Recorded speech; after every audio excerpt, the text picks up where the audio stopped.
အဲ့တော့တချို့သောလုပ်ငန်းတွေကအရန်အောင်မြင်တယ်တချို့သောလုပ်ငန်းတွေကတော့ပုံမှန်တိုင်းပဲတချို့သောလုပ်ငန်းတွေတော့ကြာရှုံးတယ်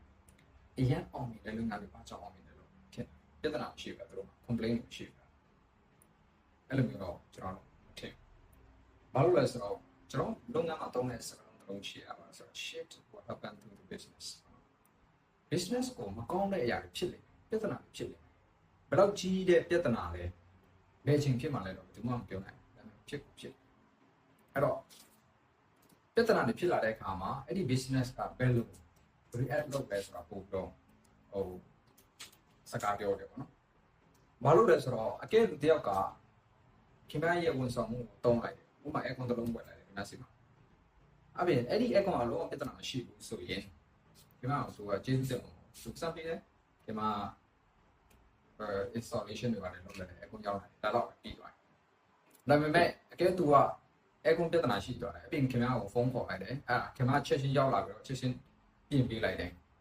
အဲ့ဆိုသူစိတ်ကျဉ်းတော့တယ်သူပြောသွားတယ်ပေါ့နော်အဲ့ဆိုရင် that corrective action လို့ခေါ်တယ်ပေါ့နော်အဲ့တော့ business မှာကျွန်တော်တို့သုံးနေတဲ့စကားလုံးအတူကောက်ရှိခဲ့ပါ CAPA ပေါ့နော်ခဲ့ပါအဲ့ဘာလဲဆိုတော့ corrective action preventive action ပေါ့နော်ဒီခဲ့ပါကိုပေါင်းသုံးသပ်တဲ့ business ကဘယ် business လို့ဖြစ်မှာလဲဆိုတော့ highly rated business တကယ် excellence business မျိုးစားဖြစ်နိုင်တယ်ဒါပေမဲ့ဘယ်လိုသုံးရမလဲဆိုတော့ကျွန်တော်ပြောပြမယ်အဲ့တော့ corrective action ဆိုတာဘာလဲဆိုတော့ပြဿနာတစ်ခုဖြစ်လာမယ်ဆိုအဲ့ဒီပြဿနာကိုချက်ချင်းဖြေရှင်းတာအပြီးရင် preventive action ဆိုတာနောက်တစ်ခေါက်မဖြစ်အောင်ဖြေရှင်းတာနောက်တစ်ခေါက်မဖြစ်အောင်ဘယ်လိုဖြေရှင်းမှာလဲပေါ့နော်ဥပမာပြဿနာတစ်ခုကဥပမာကကျွန်တော် hotel ကို manage လုပ်တော့ဆိုရင် hotel ရဲ့နေရာမှာရေယိုတယ်ပေါ့နော်အဲ့ဒီရေယိုတာကြီးอ่ะ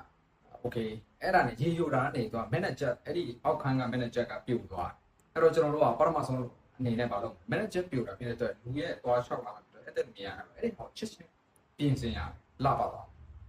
အဲ့ဒါပြီးရင်ကျွန်တော်တို့ဘာလုပ်လဲဆိုတော့ဘာကြောင့်ရေယူတာလဲဆိုတာပြန်ကြည့်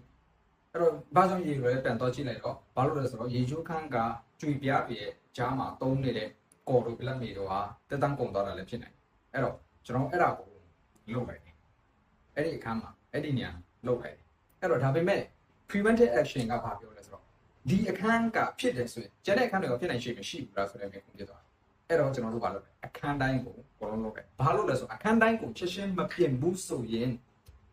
manager တွေအကုန်လုံးလဲရတယ်နေရာတိုင်းရဲ့ manager ပေါ့နော်ပြဿနာတွေအများကြီးပို့ပြီးတော့ cost ပုံများလိမ့်မယ်အဲ့ဒါကို preventive action နောက်တစ်ခေါက်မဖြစ်အောင်အဲ့တော့ business ကဘယ်လိုမျိုးတိုင်းတာလဲပေါ့နော်တနေ့နဲ့တနေ့ဆိုတော့နှစ်ခုနဲ့တိုင်းတာအဲ့ဒါဘာလဲဆိုတော့ growth and efficiency growth ကဘာလဲဆိုတော့ detail ဝင်ပိုကောင်းအောင်လုပ်တာ branch အသေးဖွင့်တာပဲဖြစ်ဒါမှမဟုတ်ရှိနေပြီသား branch ကို marketing ပိုကောင်းအောင်လုပ်တာပဲဖြစ်ပတ်စံပူရှာတာပြောမဆို30အခန်းလုံးဖြစ်40အခန်းလုံးဖြစ်ပူရအောင်လုပ်တာပေါ့နော်ဒါဆို growth ပြင် efficiency ဆိုတာဖြစ်ပြီးတဲ့ပြဿနာကိုနောက်တစ်ခေါက်မဖြစ်အောင်အရင်တစ်ခေါက်က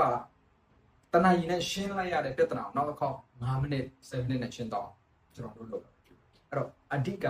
ခင်ဗျားရဲ့ business မှာခဲ့ပါဖို့တုံးပါ corrective action preventive action ဒီတစ်ခေါက်ဖြစ်သွားတာကိုကောင်း response လုပ်ပြီးတော့နောက်တစ်ခေါက်မဖြစ်အောင်ပြင်ဆင်